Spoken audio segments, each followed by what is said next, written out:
Also, okay.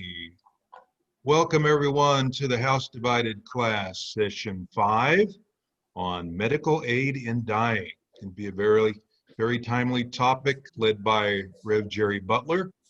I am your Zoom host, Steve Baska, and we are glad to have you here. Before we get started, we'll do our usual announcements. Number one is mute yourself, please. In the lower left corner of most of your screens is a little microphone icon. If you click on that, it will help us to keep the background noise down. So we ask you to do that.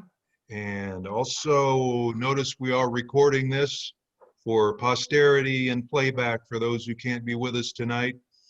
And so be aware of that. And lastly, be kind or be muted. We ask you to be kind to our speaker and to each other, as usual. And with that, I go to Reverend Jerry Butler to talk to us about an important topic tonight. All right. Well, hello, everyone, and thank you for taking the time to be with us and to share this time with us. I think before we go any further, Steve, if you wouldn't mind giving us an opening prayer, the prayer of guidance and grace, which is found on page 66 of your book, if you'd like to follow along with that. So, Steve, if you would, please. I am glad to do that on the spur of the moment. I can find page 66. O God, who gave us birth, you are ever more ready to hear than we are to pray. You know our needs before we ask and our ignorance in asking. Give to us now your grace, that as we shrink before the mystery of death, we may see the light of eternity. Speak to us once more your solemn message of life and of death. Help us to live as those who are prepared to die. When our days here are accomplished, enable us to die as those who go forth to live, so that living or dying, our life may be in you, and that nothing in life or death will be able to separate us from your great love in Christ Jesus our Lord. Amen. Man, that's pretty, isn't that? It's from the Book of Worship, actually. That is So, great. yeah, so I want to kind of ground us as Mark does in every chapter before we get to the video, just in kind of the basics of what we're doing here. As most of these topics are concerned, you know, they can go in a lot of different directions. We're going to see in just a little bit, I'm going to ask you a very pointed question that this particular topic may really hit home for some of you. It may be something that you've experienced with a loved one. It may be something that you're very intimate with, and those feelings may be very raw for you, right? And so I want all of us to kind of be sensitive to that, right? Like this is a really emotionally charged kind of topic, I think, when we start talking about death and dying, and especially medical aid and dying. There's a quote right off the top of the bat, and I have to say this. I sent this to Harvey when he was asking me a question, so here's where I stole it from, Harvey. But I love this quote because it made me laugh out loud, where it says, the popular sociologist and pastor Tony Campolo once said that mixing church and politics is like mixing ice cream and manure. It doesn't do much for the manure, but it sure does ruin the ice cream, right? That's kind of how my grandma taught me, right? Like, you know, there's two things you just don't talk about with people: religion and politics. And my mother taught me that you'd never, ever, ever talk about those two things at work. And so, you know, this is kind of a new world for me to kind of engage this in this way. But Mark asked a very pointed question, right? What if, as Christians and as a church, that we should actually be more political? In fact, when we are at church, is that when we're supposed to be our most political? And he means that in the sense of politics, not from a partisan point of view, right? He means it from the true meaning of the word in Greek, which is polis, which simply means the affairs of the city. Polis is really a word in the Koine Greek that it means city. That's what it means. And so in that sense, when we assume politics in the church, what we're really doing when we do that is to be concerned about the affairs of the community in which we live, he says. And to do politics in the church is basically just to ask a simple question, right? It's not that complicated. What does the gospel of Jesus Christ say about how I should live in my community, or we should live in our community? And what should our responsibilities be to the members of that community? That's a pretty broad stroke, right? but that's kind of what it means to be political at church. It doesn't mean to be partisan. It just simply means to ask this kind of a question as it relates to our faith and the community that we live in. And so Mark presents this, right, with this politic of compassion, he says. And I know I keep saying this whenever I'm with you, but I really want to press this home, right? That Mark is attempting to build an ethic, if you will. That's what this politic of compassion is, right? And he says it's an ethic and a politics that really transcends what we're used to in regard to issue politics, right? And that's really what we're used to, I think, in the West, right? And he says it calls us to consider about what kind of community we want to live in. And number two, what kind of neighbors we want to be. So that's really what this book is trying to ask us, right, as we go through these things. And I love the fact that he's very pointed about saying that we can't answer those questions by simply pulling a lever, right? Jesus isn't going to ask you how you voted. He's going to ask you stuff like, when I was hungry and thirsty and sick, did you feed me? When I was in prison, did you visit me? Right? He's going to want to know those kinds of things, at least according to the way Mark puts it here, right? When I was your neighbor in disguise, did you love me? Mother Teresa used to talk like this about how Jesus presents himself to us in the distressing disguise of the poor and the needy, right? And how do we deal with those? And so that's kind of where he's going. And I don't want to say that your vote's not important. Of course it is, right? But with regards to the book and the stuff that we're talking about, when we say politics, that's kind of where our focus is lying, right? And so kind of getting into that, right? But before we look at the video, let me open with a real kind of simple icebreaker question, right? This issue of medical aid in dying, right? Why is it so controversial, or is it for you? Some of you may say, no, this isn't a problem at all. That's fine. But is it controversial? And if you think it is, why is it or isn't it? Because it's against medicine. I'm sorry, Tom, it's against Because what? it's against medical theory or medical medicine. As a physician, I'm not here to to help someone die. I'm here to help someone live. And it's early on in your career as a physician, particularly if you're dealing with patients who are dying, that you have to discern that there's a difference between saving a life and prolonging a death. Okay, that's a good word. I love it. Anybody else? I think, I'm Toby. I think it's been made controversial. I don't think that it is naturally has to be. I hear what the prior speaker was saying. And in that sense, for a doctor, I think it would be a challenge. But I think for most of us, much of the controversy has been, like many of our political things, the flames have been fanned. I think that it could be discussed and could be irrational and could be a non-controversial subject. Okay. So we have like 2 points of view here, one from an actual doctor, right? This idea, and the chapter talked about this, right? The Hippocratic Oath, right?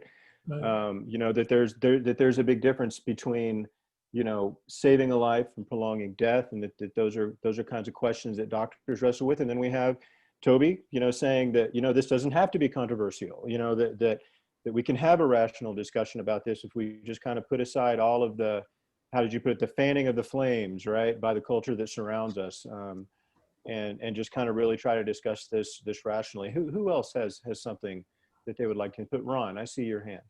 I see so many denominations that preach something that's really not in the Bible, that if people commit suicide, they go to hell. There's no choice. And there are many, and I think Mark preached on that many months ago when he preached his sermon series about if the Bible doesn't say that. So I think that's been pounded into a lot of people, and a lot of people just picked up on that. Yeah. I had this discussion with my wife tonight, right? And I'm gonna ask you in a minute what you learned historically about this issue. I learned some things historically about this issue in Mark's chapter. But you're right. You know, Catholic doctrine is pretty specific on this. So is Orthodox doctrine in the Eastern Church. And you're right. That can be a really bone of contention. I can tell you a really quick story. At the facility that my wife used to work at, there was one of the residents that had a really severe case of Alzheimer's and ended up committing suicide. Now, this was a Catholic facility, right? And the family had to urge the staff not to tell the priest that this is how this happened, because they were deathly afraid that if the priest found out that this particular person wouldn't get last rites and, you know, all of that goes along with that, right? And so it is a sensitive issue, and it can cause a little bit of kind of confusion, I think, when people read these various doctrines. One more input. Who else has something to input? Is that Kenneth? Do you have your hand up there? I see you. Judith. Judith, I'm sorry. It says Kenneth there. I'm having trouble seeing you. That's okay. I would offer the thought that the Hippocratic Oath says, first, do no harm. I think we have to define what the harm is. That's a good point. That's a good point. And thank you for that, Judith. That's a really good thing, right? I always laugh with people and say, you know, when John Wesley said do no harm, he wrote a 5-page document describing what that meant.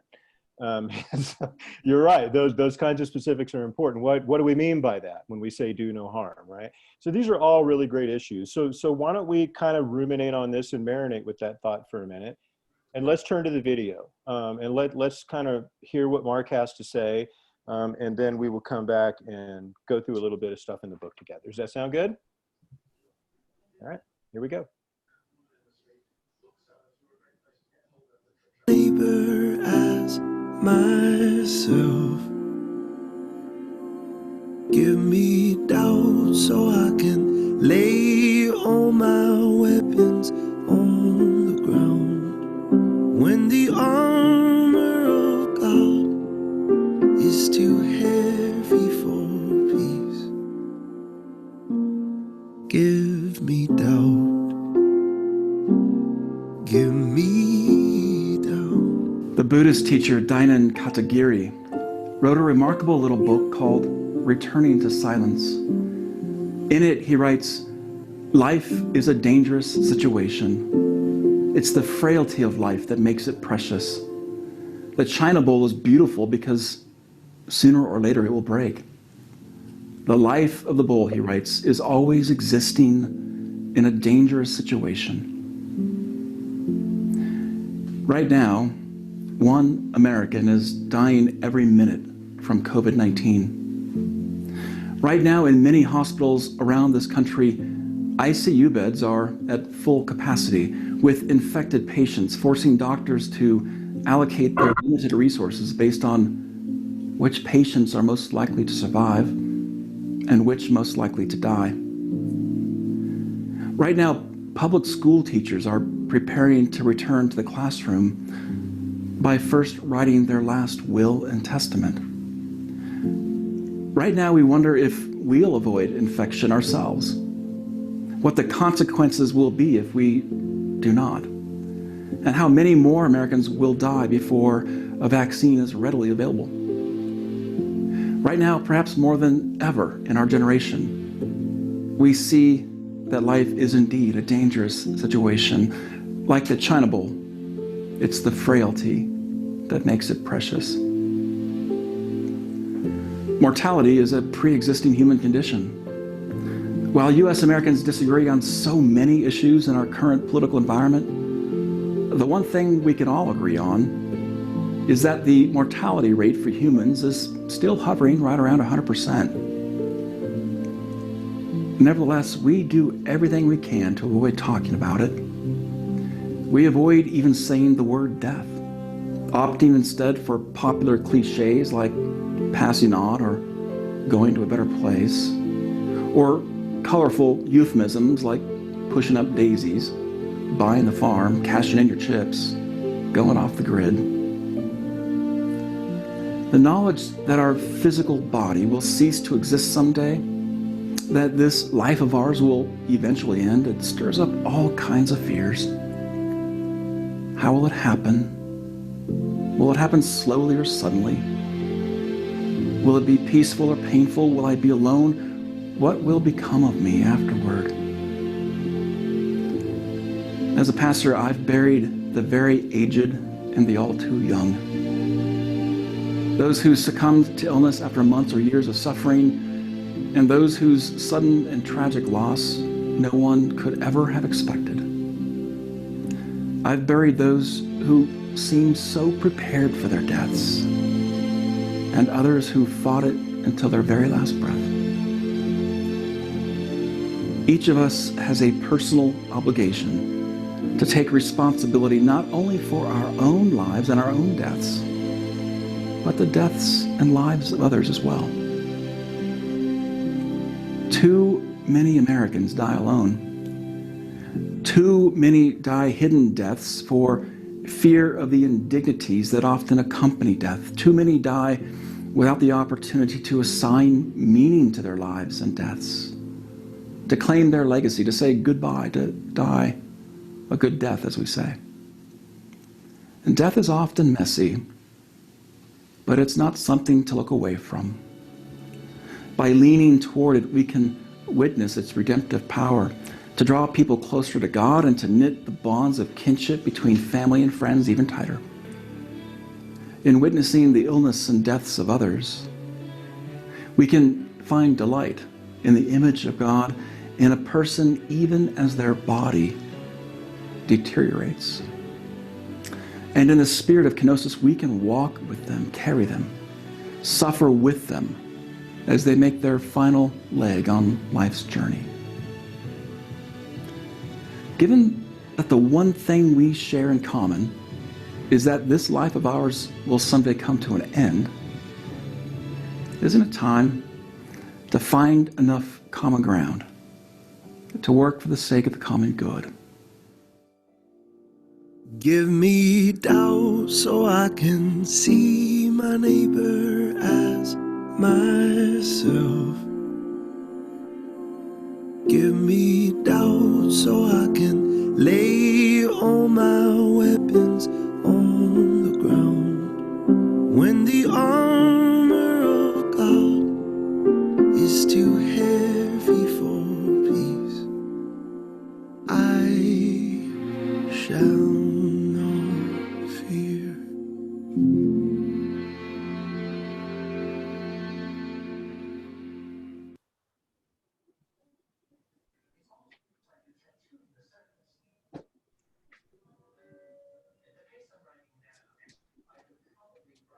Your mic's not on. Jerry, you're muted. Hate it when that happens, man. I was saying something really profound and meaningful Okay. too. So Good. Please no, repeat. I think, when I asked that question earlier, I love your answers and your varied responses, right? This is a hard topic for two reasons, right? And the first is really an academic one. This topic, more than any other, death, right? It presents all of us with a real and tangible moral and theological dilemma, right? What do we do with death, right? And it's a topic that touches all of us, right? This is a moral and theological subject that none of us can run from, right? It's those that we have loved, ourselves, those that have touched us. We've all dealt probably with some sort of illness, been around those who are suffering perhaps, and quite frankly is something that, as Mark points out, we all fear. I love this phrase that he has in here on page 58 when he says that it's purely hypothetical until it becomes profoundly personal, right? And everybody's nodding their head, right? We can all get down with this. And the other reason I think that it's tough is because we're talking about real people. You know what I mean? Like, all the stuff that we've covered up to this point, right? It's easy to kind of otherize that stuff, right? It's easy to push it out into the distance, right? But this is dealing with something very human and something very real. And these aren't just faces in a book, right? These are real people. And I think Mark's example at the beginning of the video, I don't know about you, but you know, the whole idea that when this COVID-19 started, that you had doctors and nurses and medical personnel that were literally so overwhelmed that they had to make choices between who got what and who didn't get what, who would live and who would die. I mean, I can't even imagine the kind of stress that that must have been like to work under.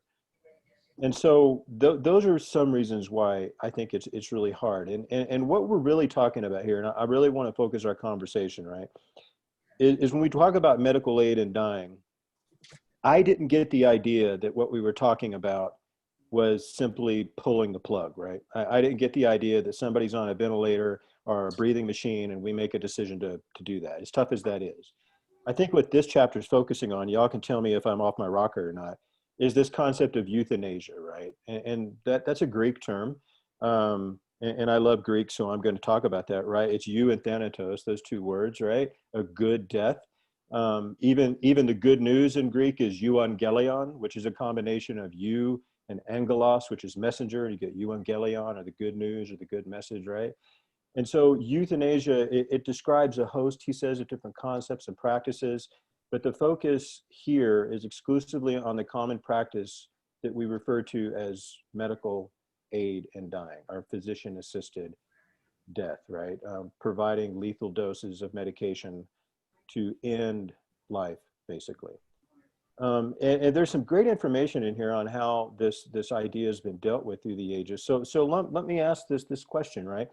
What did you learn from this chapter about the history of this conversation regarding euthanasia? What were some things in the chapter that you went, oh, I had no idea that was even a thing then? So I didn't learn from the chapter.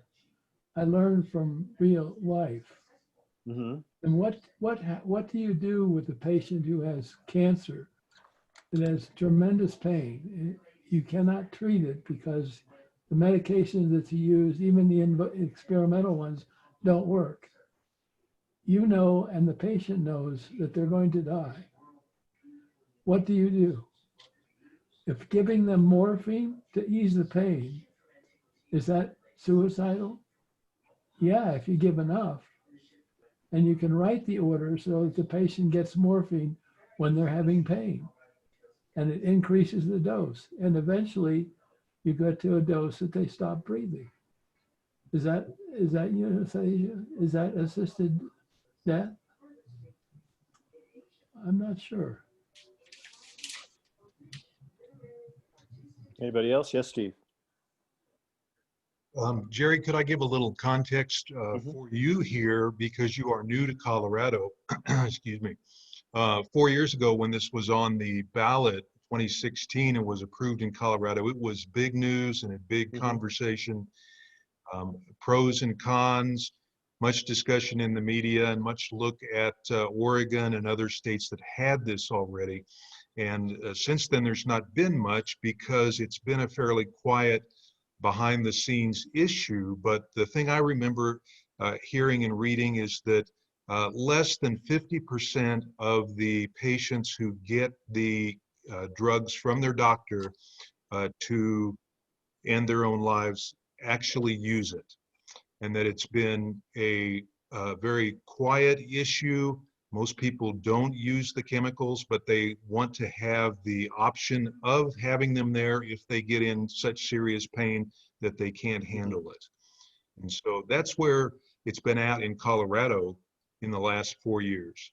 Maybe our doctors or someone else would want to highlight that too, but it's been kind of a non-issue that seems to be well administered behind the scenes by the doctors and the patients. Yes, Janet. Mm-hmm. My sister died of cancer in 2004. And one of the things that you guys made me think about was how she felt such a lack of control of things. And so I think a lot of people, she didn't live in Colorado, so that was not an option. But I think a lot of people who get the drugs and then don't use them like having that, at least that moment of control whether or not they ever really intend to use the drugs. It's something they have control about.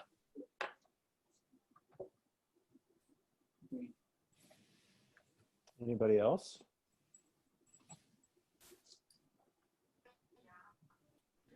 I mean, I learned a lot about the history of this.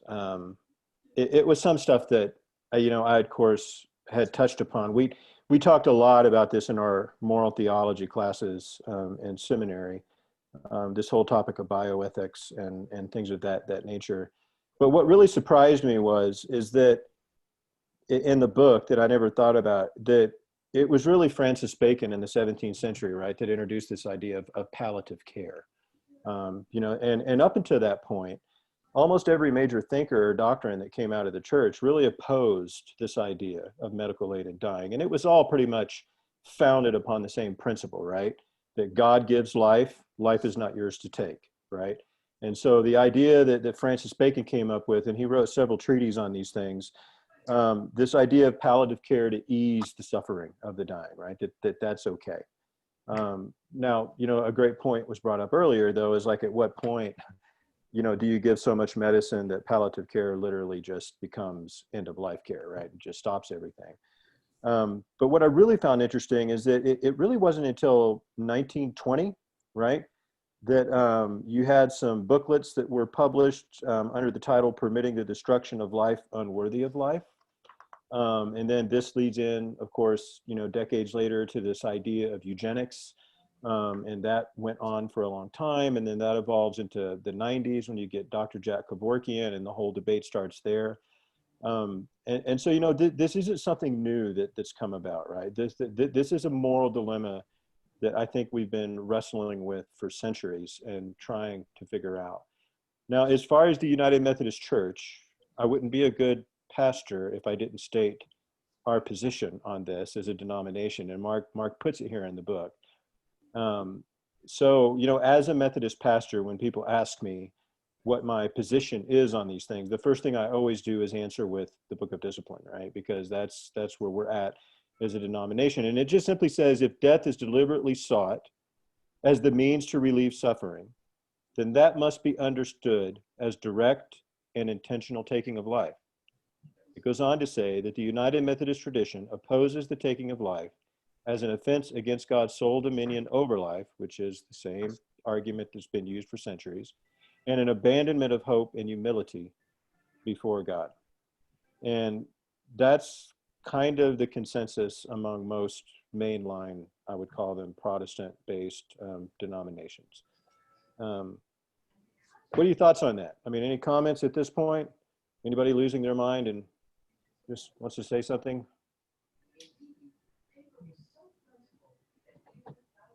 We're in a safe space, okay? Everybody smile, take a breath. We're in a safe. No one wants to say something. Okay. Thank you. I thought, well, do you not hear me? I'm not good at this thing, so I wasn't sure if you were even hearing me or seeing me. Yeah. See, I didn't. When I read this chapter, I didn't go to it as suicide. To me, it was like about quality of life.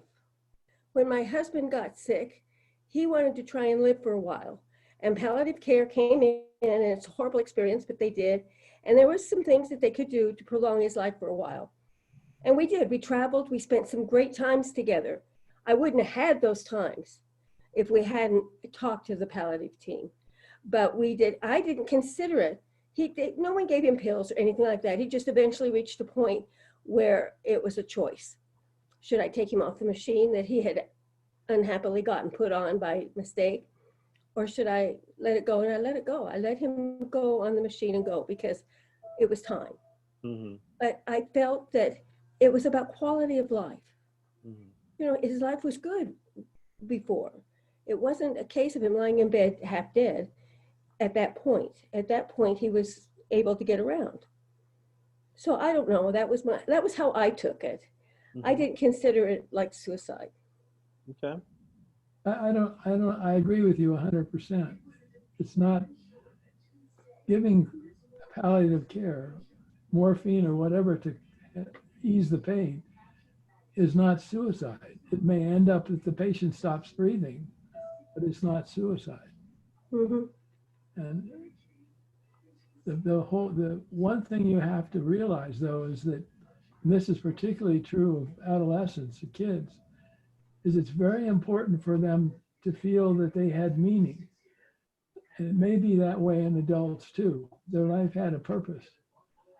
And so I've had kids that write wills to give away their bicycle or their guitar, something that they had, and they wanted to give it away to somebody, and that had a purpose, meaning to them. I had one kid that knew he was not going to survive, didn't have anything but experimental medicines that weren't working, wanted to go to camp to be a director because he'd been at that camp as a camper. And I said, "You're not going to take chemo?" He said, "No, I'm going to quit." He went to camp, he had a great time. He ended up dying, which he would have anyway. But he felt very important. You know, and I think, Tom, you bring up kind of the issue here that we'll get into before we dive into the axiom, right? That, and I have to say, I'm not saying this because Mark is my boss. Well, maybe a little bit, but don't tell him that. But I agree with Mark's position on this, right? That it drives my wife nuts. I kind of affirm that the theological positions of the church on this issue, right? That theologically speaking, that it probably goes against this idea of, you know, sanctity of life. It goes against that a little bit. At the same time, as Mark points out in the book, I also affirm and support the legality of medically assisted death, right? And I don't think that doctors should be subject to persecution or prosecution if they engage in that activity. And I know that that's a very ambiguous, lukewarm response, right? But that's just the best I can do as a minister of the Methodist Church. But Tom, I think you bring up the point that Mark really wants to ask, right? Is that those are fine things to say. But the question he says, and this is at the bottom of page 60, the question he says that concerns him, and I think should concern all of us, is what kind of neighbor does Christ call me to be for those who suffer? Right? That's the question. What kind of neighbor am I supposed to be for those who suffer? And Tom, you brought this up, right? You know, maybe it's got nothing to do with the prescriptions and the chemo and the treatment and everything. You know, maybe it's a Patch Adams approach, if you've ever seen that movie or know anything about him.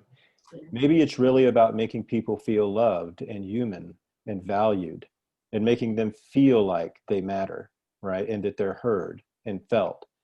And so that's just something to think about. So let's talk about it a little bit more. Our first axiom in the book comes on page 61. And remember, these axioms are just simply statements that try to get us into a common ground, if you will.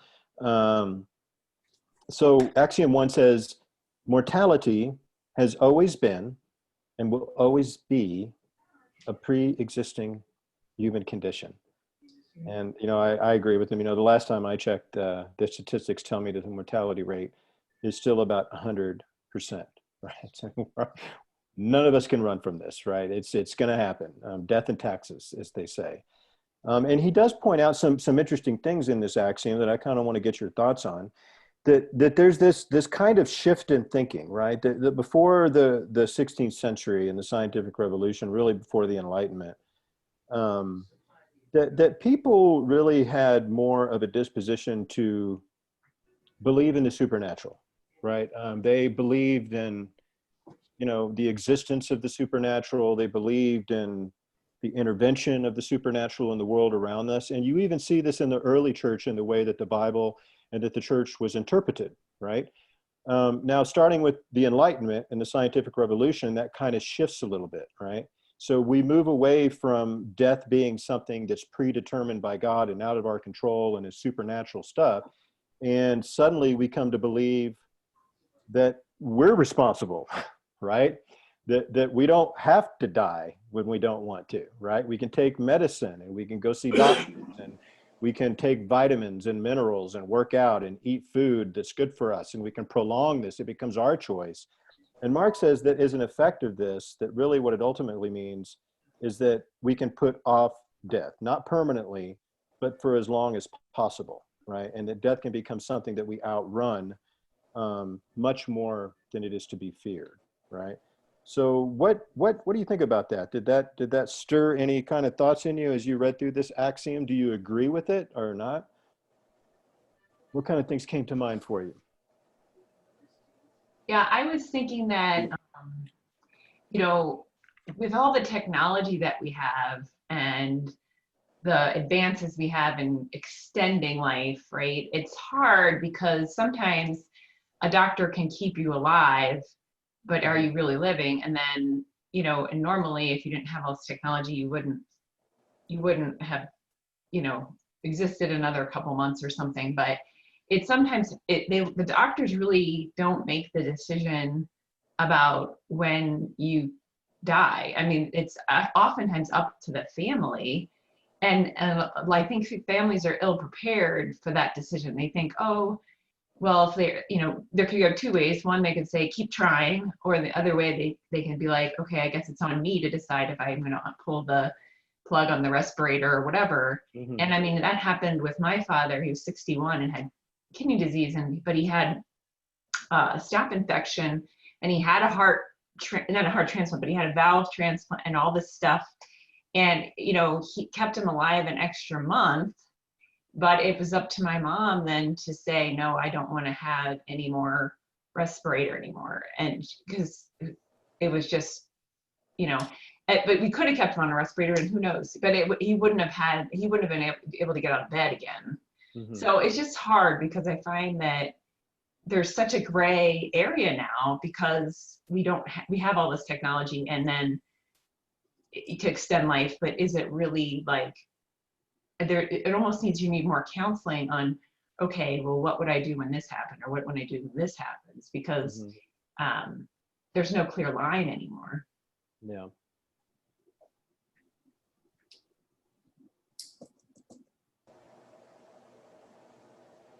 Yes, I see you, Judy. I think it's helpful to go back to Mark's question at the bottom of 60. What kind of neighbor does Jesus call me to be?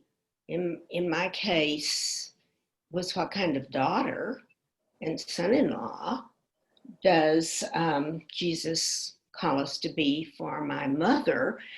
And my mother was 93 or 4 years old, and she had a heart failure and some kind of lung disorder and could not really breathe well without a lot of technological help that didn't allow her to talk or eat or anything. And we were offered palliative care. And we were at her bed. We were, her United Methodist pastor was there, whom we knew, and she and Mother had had a very close relationship. And so we understood that we didn't want her to suffer anymore. That seemed pointless. Mm-hmm. We knew she didn't want to suffer. And she agreed to be in palliative care.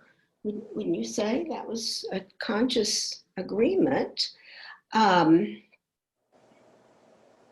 then it was the scenario that had Tom started out with. You give you desire to keep people out of suffering, and then when you have to keep increasing the amount of morphine to achieve no suffering, then finally that that causes them, it results in their death. Yeah. But we had very tender moments. I thought that 24 or 48 hours in which we were able to be at the hospital, stay in the bed, have a bed for us overnight. Mm-hmm. one of her granddaughter who was there came in late of the evening, the night before she died, and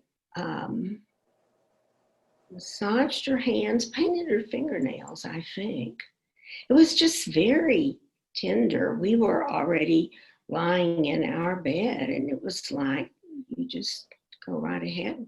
This is very, very touching. So I felt the holiness was that we were there. I was also at my father's bedside, but it wasn't a lengthy process, but we were able to talk to him and tell him what a joy it was to be his daughter, what a good father he had been. So I felt a lot of comfort in being able to be there and say those things. So that was my experience with both my parents, who were in their 90s. Yeah, and I, you know, I mean, I think you're right. I mean, it can be a holy moment, you know, and one of the things that Mark points out, right, in this axiom, that if we're going to address this question, right, what kind of neighbor, what kind of son, what kind of daughter am I going to be to those who are suffering? That any conversation we have about this whole topic, and specifically physician-assisted death, we have to acknowledge that we live in a culture that really fears death, right? We're deathly afraid of it, to use a horrible phrase, right? We're just terrified of it, and it permeates in a lot of different ways. Mark used a kind of funny example, right? That we don't even like to say the word death, right? If it were me, I would say thanatos, right? I'd use the Greek word, but we say all kinds of little catchphrases, passing on, you know, heading for the happy hunting ground, whatever, you know what I mean? We don't even like to say it. We don't even like to acknowledge it with our speech. But he says, you know, that one of the ways that we can start being a good neighbor to those who are suffering is by really acknowledging that fear and really learning how to negotiate through that fear, right? And he lists a beautiful example in here about, it's kind of a morbid one, to be honest, about the monks in Thailand that do the corpse meditation. Did any of y'all read that part? You remember that part? Did anybody cringe when they read that? Like, did you visualize staring at a corpse when he was talking about that? You know, but you know, this is a thing, right? And I can tell you, I read a really wonderful book. It was called The Good Funeral. And The Good Funeral was a book from a Presbyterian pastor and a very successful undertaker. And they talked about the function of a funeral. And what was really interesting about that book is that this fear of death and this avoidance of death has shifted in Western culture to where the presence of the body at the funeral is not a common thing anymore. And that's a very recent development. If you go back 40, 50 years, almost every funeral that you went to, the body was there, right? And it was right up front. Sometimes the casket was open.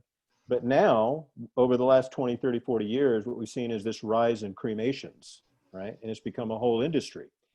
And their summation is that all derives from this fear of death, right? That it's inconvenient and we don't want the body there because it's a tangible expression of mortality to us and it's uncomfortable. And so he says, though, that in a really weird way, though, that if we can confront this, that it does some things to us, right? It can stimulate us in ways and realign us in ways that get us past the existential dread of it and really put our life in context, right? I love the phrase, I wrote it down. He said, it's the frailty of life that makes it precious, right? Did you catch that in the video? That's a good line. You need to write that down on a Post-it note and put it on your refrigerator, right? That's what this can do for us, right? That if we can confront that fear and understand that this is going to happen to all of us, that maybe we can start learning from it and contextualizing it in ways that are constructive instead of deconstructive. So I know we're running out of time. Do we have till 8:30, Steve? Correct me if I'm wrong, or 8? 8:30. Okay. Everybody doing okay so far? So far, so good? Everybody good? I can't see your faces very well, so everybody nod your head. So the second axiom, a good death is a death claimed and unhidden, right? He says if we can accept our fear of death, then we can plan for it. We can write wills. We can plan our funeral service. We can talk about who we want to be at that service. Do we want our body there? Do we want to be cremated? You know, he says in a way that we can claim our death, and that by claiming it, we can affirm that our death belongs to us, and that there are some things about our death that we can decide, right? What do you think about that? I think it's very true. Okay.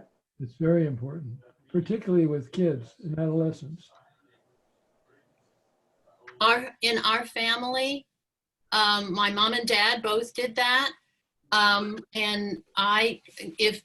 should I die in the next little bit, you can remind my husband that my funeral service is in my New Testament.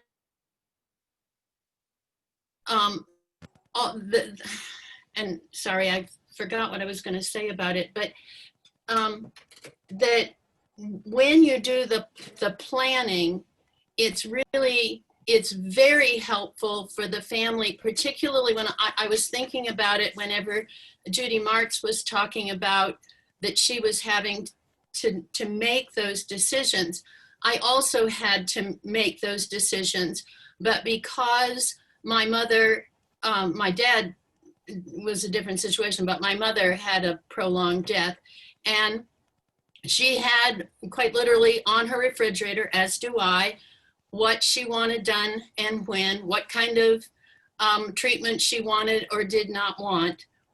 And so it was very helpful for me, particularly when I was dealing with the medical professionals, because their opinion of what should be done was that all things should be done to keep the body alive as long as they could keep her alive, even though she, like, I think, Judy, you said with a heart valve, she had 2 heart valve replacements, and the heart wasn't working. None of the medication they were giving her were going to change that. And yet the pneumologist was saying, but we can get her breathing better, you know, and that kind of thing, where if I'd have had to negotiate all of that without a clear guidance from my mother, it would have been even harder than it was. My husband actually ended up hugging the pneumologist because he was heartbroken that we were not going to work to try to extend her life beyond what she wanted done. And he was in tears, and my husband had to comfort him.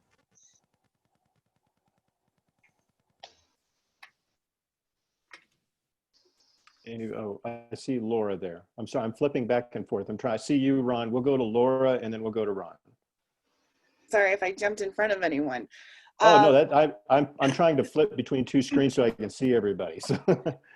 So my parents live in Missouri, and they have within the last year sent me a photo of them standing at their grave plot.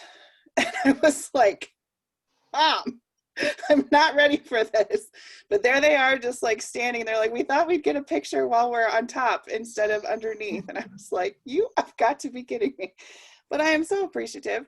And they have a plan, and they have encouraged and continually encouraged me to create a plan for my own self. And so it is terrifying and scary to consider that. But I am really grateful that they, 1, have a sense of humor about it, and 2, excuse me, are willing to let me kind of just process it as I need to before I actually have to really process it. So that's the funny, I guess, of this whole situation that reminds me of them. And I also just want to, I'm kind of thinking about this from a different perspective with being a good death is a death claimed and unhidden. And we've brought up, and I don't want to derail us completely to suicide, but I think that there is, and I work in a high school and I'm a college counselor, but I work in the greater counseling department. So I've learned a lot from them about suicide and signs of suicide and working with our students and mental health. And there's been deaths that have happened in our communities. And so it has opened my eyes a lot to one, the terminology of suicide. I think a lot of times we've learned to say or been taught to say that a person committed suicide, which I think can have a negative connotation. And so they're encouraging the phrase died by suicide, which further makes me think of when we're talking about some of those things that we kind of say to make death easier. We don't ever say about a person who died by suicide that they died by an illness of mental health. We often say, or depression took the life of so-and-so. We often kind of push it under the rug or don't want to talk about it or have whatever feelings we have about them. And I'm not here to try to change those or whatever, but it has just been something that's kind of been resting on me. I think it's certainly easier for me to think of, at the end of a long life or with a sickness when you're really suffering. But I think it's harder to recognize sometimes and see, it's harder for me to recognize and see the suffering of our young people. And so if we took more of that Patch Adams approach, or that make sure people feel valued and loved, and being a good neighbor means really taking people as they are and helping them in whatever their suffering is, I think that could be really awesome. But that's kind of, I'm sorry I took us off the rails a little bit. Oh, no, it's just fine. It's just fine. What's on my heart. So that's great. Thank you. Ron?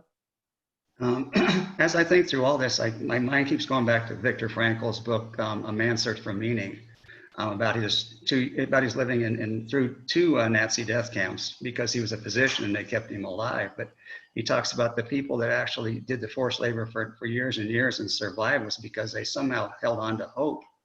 But many people that weren't outright killed by the Nazis but were forced labor, many people just gave up hope and threw themselves on the electric fences.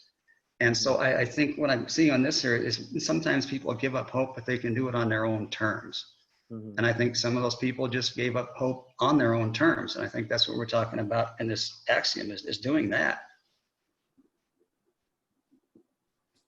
Yeah, I thought this was interesting in his book to kind of go on with your point here that he talks a lot about how that our want to control certain aspects of our dying maybe helps us to not only maintain a sense of control about our death, but to preserve our dignity, right? And he uses Saul as a biblical example of this. Saul, I have to tell you, I'm a very kind of weird guy when it comes to King Saul. I think King Saul was not as bad as we think he was. I don't think he was the villain of his story. Much like when you read Merchant of Venice, I don't think that Shylock was the villain of that story. But anyway, that's another time. King Saul, he faced a very horrible situation, and it was his fear of shame and dying in an undignified way that in the end, Scripture tells us, forced him to throw his body on his sword, right? And just kill himself. So it kind of is like what you're saying, Ron, right? Like, it's just this idea that it's either the loss of dignity and the preservation of our dignity by our own hand, or it's just a simple loss of hope. And we're just going to do away with that feeling and we're going to take care of this ourselves. And Mark says in here that and I'd love your thoughts on this, that loss of dignity is perhaps one of the most common reasons that people give for supporting assisted death, right? Physician-assisted death. I don't know. Gary? Yeah. Mm-hmm. I didn't mean to interrupt you. I think Dr. Judith Wilson has a question. She has her hand up. Go ahead. I'm sorry. You're like way away from your camera. I've had to really look at you. I'm sorry. So. The comment I would make to this discussion about wanting to know what's going to happen afterwards, wanting to have some control over that, mm-hmm. I cannot emphasize too much the importance of writing that down, preferably getting it looked at by an attorney, But once that document that says exactly what you want and don't want, make sure that that document is in the hands of everybody. Your own doctor, any specialist that you see, your pastor, it just goes on and on and on. It's very important because in the absence of very clear, direct direction, a medical person is obligated to treat. Yeah. And treatment can be the last thing, extended treatment can be the last thing that the person may have wanted. So I encourage you to make sure that you have done that, especially when you're healthy and of sound mind, so that no one can ever question, well, she did that under duress, sort of thing. Just make sure you do it. Yeah, it's good advice.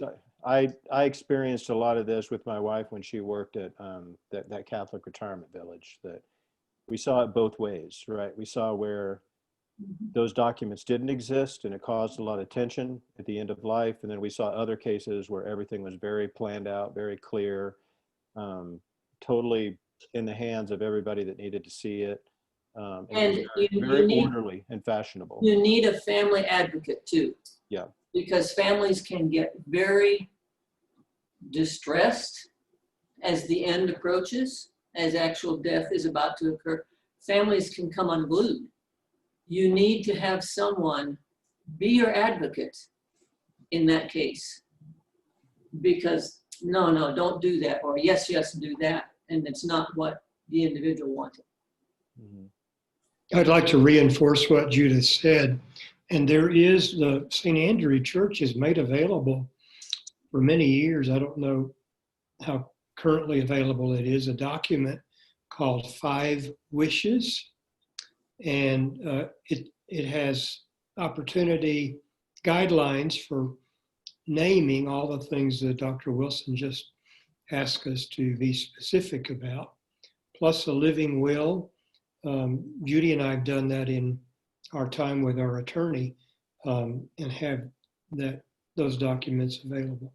I wonder, to the issue of physician-assisted suicide or aid in dying, Dr. Tom gave us an example that I thought was very powerful and important.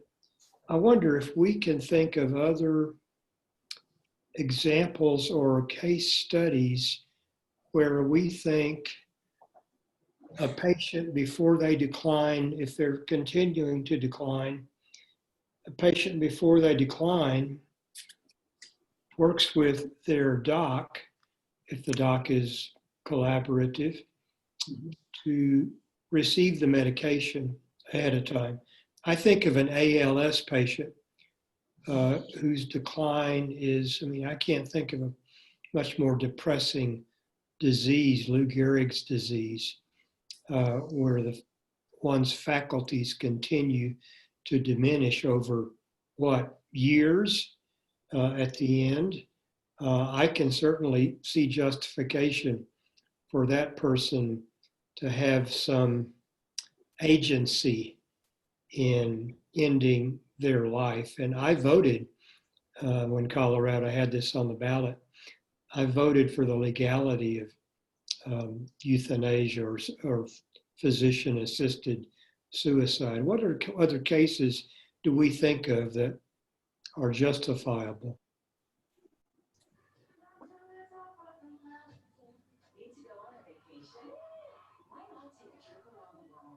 Would it be any cases where pain cannot be controlled effectively? I thought Tom's example of that was excellent. Megan, I see your hand. Yeah, I think that's actually a hard question for all of us to answer. And I wonder if, well, I know for sure that it's a question that should be answered by all of us for our own individual end-of-life planning, and not a question that can be answered, I think, for sort of groups of people or for other people, because I think it depends on how the person views what the end of their own life needs to look like and how much suffering they are okay with.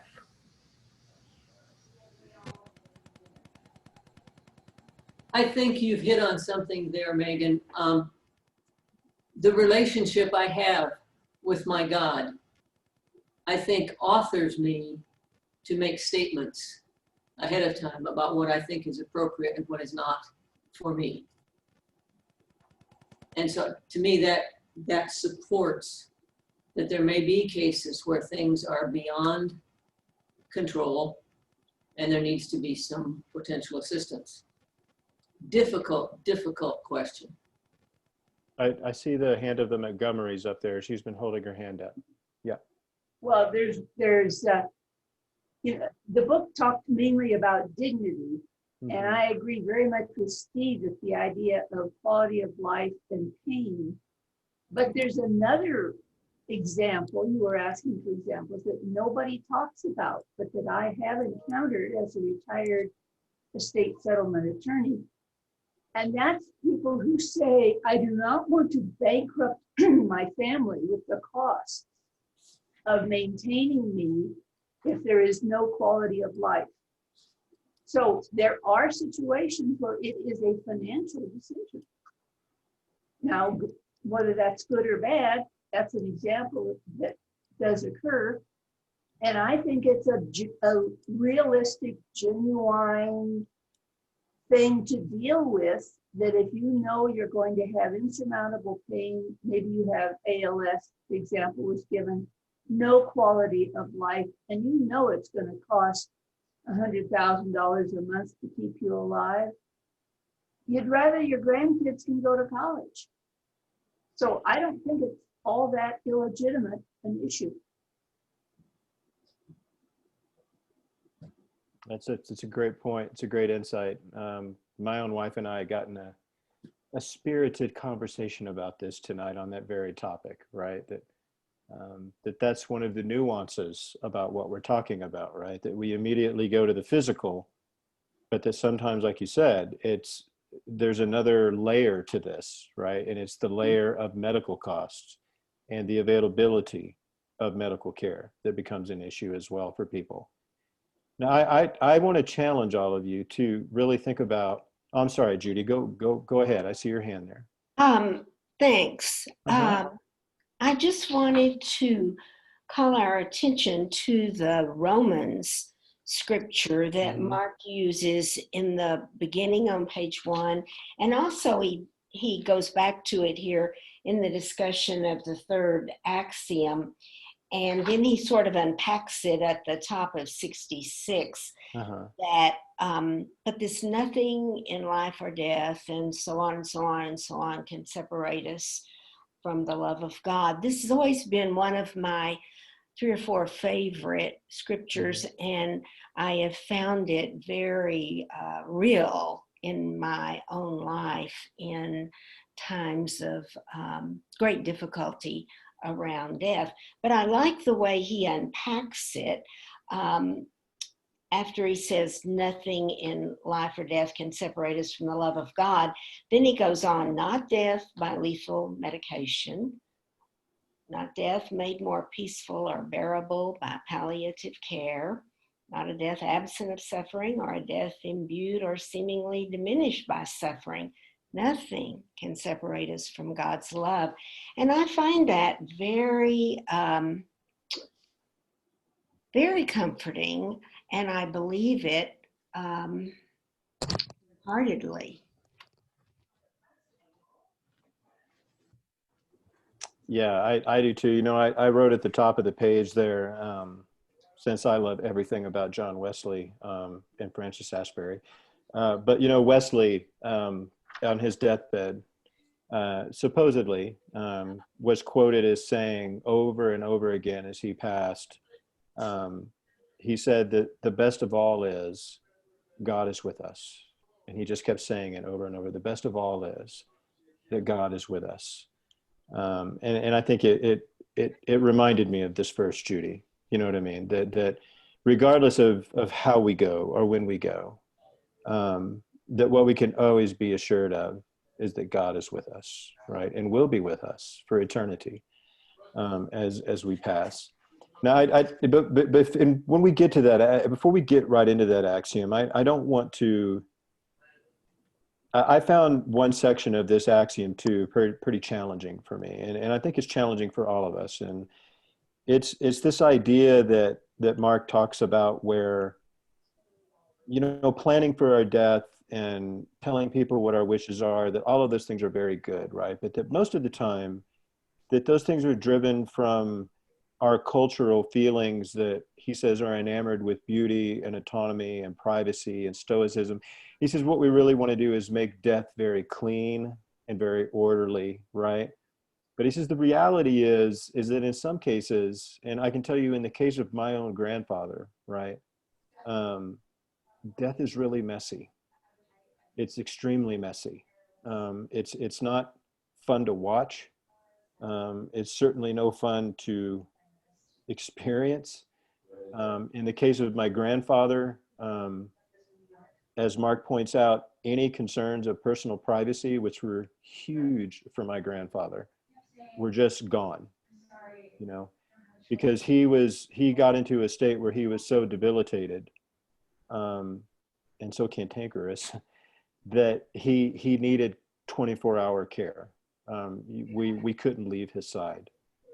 And, you know, he talks about the reality of the cross in this instance, right?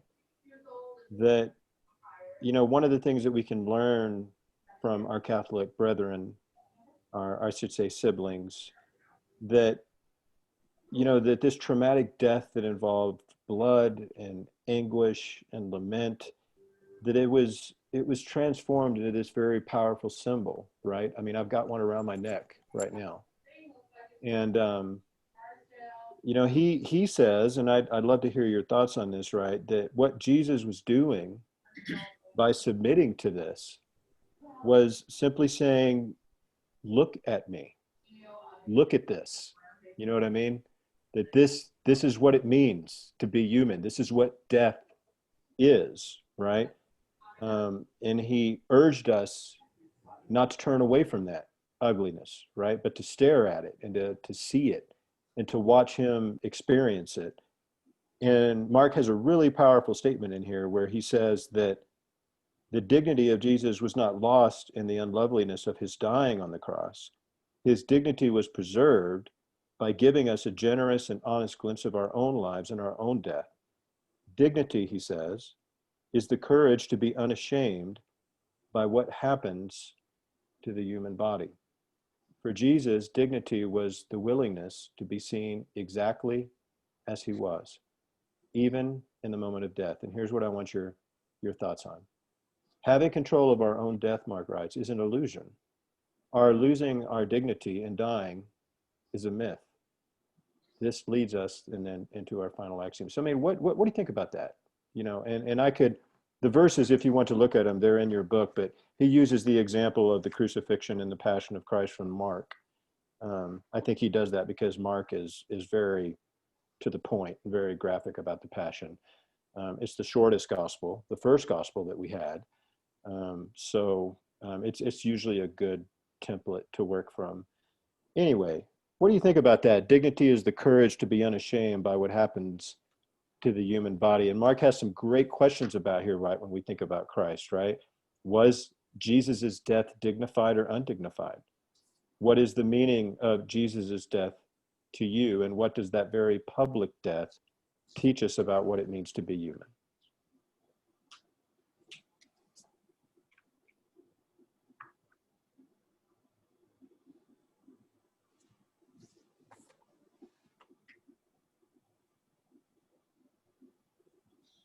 Gary, I'll venture a thought.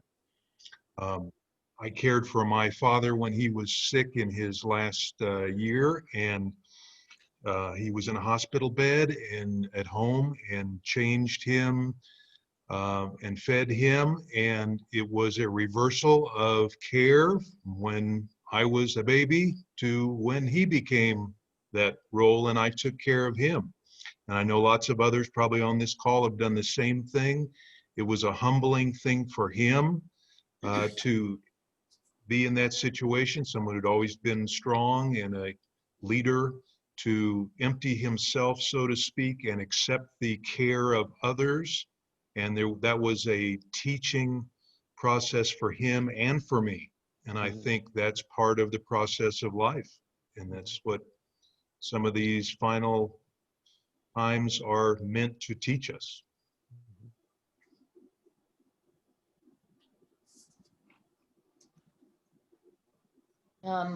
I would agree with that, Steve. When my husband was sick and he was in hospice, my daughter was 16, and he wanted, so he could not talk anymore, but he wanted so much for her to be there and be with him along with my two sons.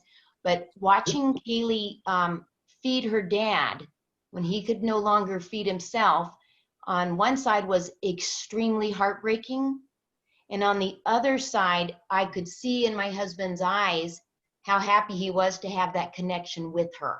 Even though, again, we were having a big reversal with a 16-year-old child taking care of her 49-year-old dad, who was going to pass away soon after that. But I think he did have the dignity, because he was trying so hard to live and to not die. And even though he didn't look like himself when he died, I kind of think of it, when I think of Jesus's death also, I think Jesus did die with dignity. I think my husband did die with dignity, even though they might have been a shell of their former physical selves. Mm-hmm. And the time that we shared together when he could not speak, could not move, could not do anything, is time that my kids and I and my parents and my sister and my family will never forget. Mm-hmm. So that time with him was precious, even though it was unbelievably sad and difficult. So I want to say that on a super fun note, for my grandma taking charge of her death and the way she wanted things. This is separate from my husband, Chris. My cute little grandma, she went through, after she had died, she also had been a widow from her 40s on. My sister and I and my mom and my aunt were going through her things after she had died and getting ready to take care of everything. And she had taken masking tape and a pen, and she had written on the masking tape and taped it on the back of the picture or on the back of whatever it was, who she wanted that to go to. Oh. And we could tell she had done that over time, where, oh, maybe my cousin had loved this so much, so she was leaving that, or my mom loved this. So it was really special that even after my grandma was gone, and she didn't tell us this, that my grandma was still there with us after she was gone, and we could celebrate what grandma had thought about. And last thing, and then I promise to shut up, the columbarium, I should be a cheerleader for it. If you haven't looked into it, or if you have worried about what you or your loved ones might need to do when it comes to those times of end times for a family member, a loved one, that has been a godsend and a blessing for myself and my family, that my husband is in the columbarium, and that I have told numerous people to not have to worry about that. Mm-hmm. At that time of that was amazing. And so like I said, I'm the cheerleader for the columbarium, but if you have any worries or you don't know, it's kind of like you were saying, Laura, where your mom and dad sent the picture of them standing on top of that. So my kids know what to do now with me too. They know where dad is, and actually my mother-in-law's in there now too. But huge, huge blessing in our lives and for our community and for our church. And for that, I am ever grateful. Yeah. Thank you, Missy. Thank you for sharing that with us. That was wonderful. And Laura, I just have to say, I need to have coffee with you, because anybody whose parents takes a selfie on top of their grave, I want to know you better. That's all I'm saying. So, but yeah, so this is so wonderful. Does anybody else want to share anything before I move on and kind of wind us down? It's just so beautiful. I see Noel shaking his hand. I see Barbara. So then I see Carol. So I'm gonna go to Noel, and then I'm gonna go to Barbara, and then I'm gonna go to Carol, if that's okay. All right. You mentioned Jesus' dignity. Mm-hmm. I think he died with dignity. He didn't screech and holler and don't, no. He accepted it. And I have no fear of death. I don't know why. So what do people fear when they fear death? I guess I don't understand. That's the existential question, isn't it? Right? I mean, Exactly. you know, yeah, it really is. You know, Kierkegaard could probably answer that for you, right? But yeah, it's a good question. Yeah. And, you know, and it's funny, you know, when you read the scripture, especially from Mark, and I would encourage you to go back and read the scriptures from Mark. They start in chapter, let me see, where does Mark have them? In chapter 15. And so you can read most of chapter 15, which deals with the death, right? And, you know, remember, you know, there was even at one point, right, where, you know, Jesus cried from the cross, right? Why have you forsaken me, right? Yeah. And that word in the Greek is really powerful there, that he uses, or that the authors of the gospel used. And so, you know, there were these moments of anguish, I think, when he cries out in his tongue.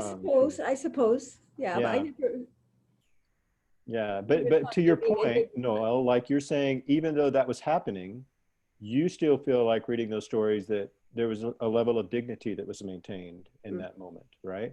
And so, you know, it does beg the question, right? You know, that wasn't a very orderly death, and I'm sure that there was no living will written before the cross happened, right? I mean, it was messy, and it was ugly, and it was terrifying, but dignity remained. Barbara, let's go to you. We're kind of running out of time. I want to make sure I get to everybody. You're going to need to unmute yourself, Barbara. There we go. There we go. All right. No, it says I am muted. No. Can you hear me? No. Yes. Yes, we can. Okay. My mother was 94 when she passed away. When she was about 93, she knew that she wasn't going to live forever, and she had a bad heart. And she said to me one day, "I'm not afraid to die, but life is sweet."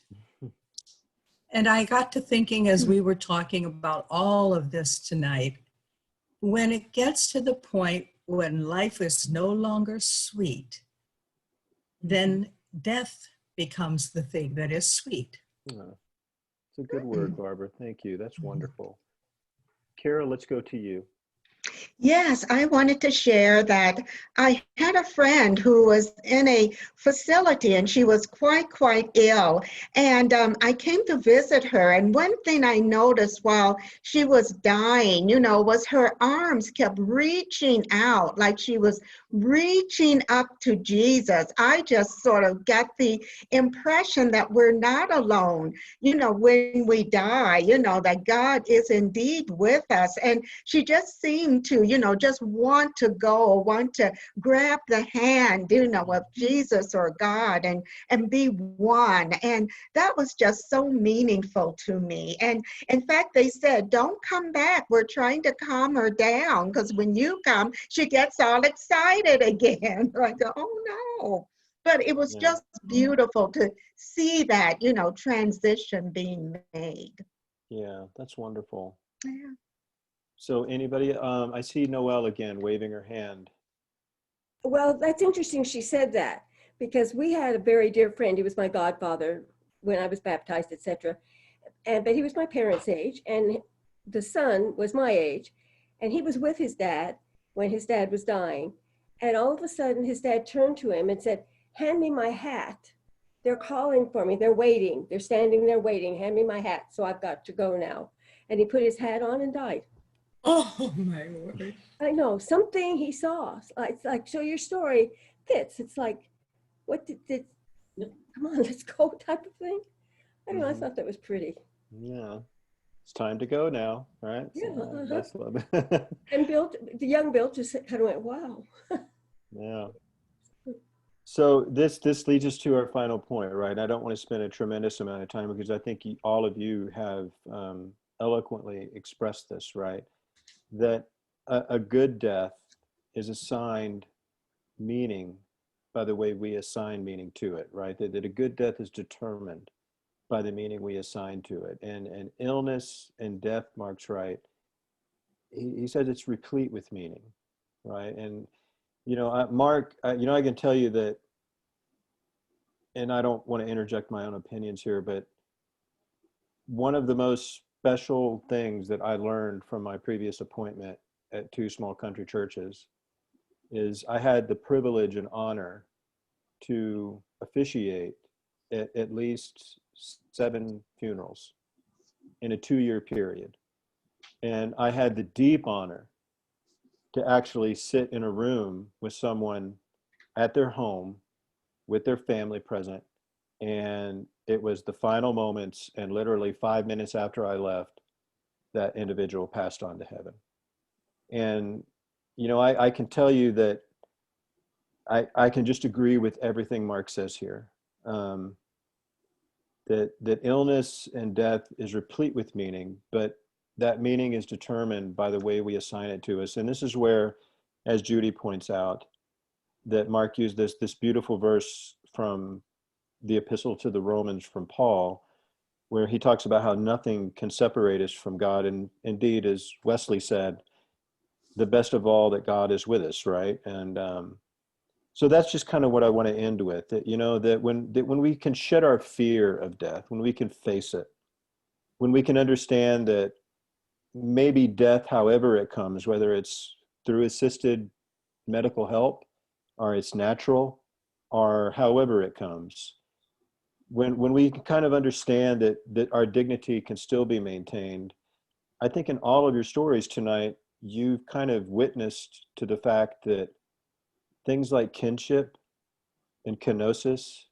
and delight even can be manifest, I mean, I think about Steve's story and Missy's story and all of the other stories that we heard where there were these beautiful role reversals, right?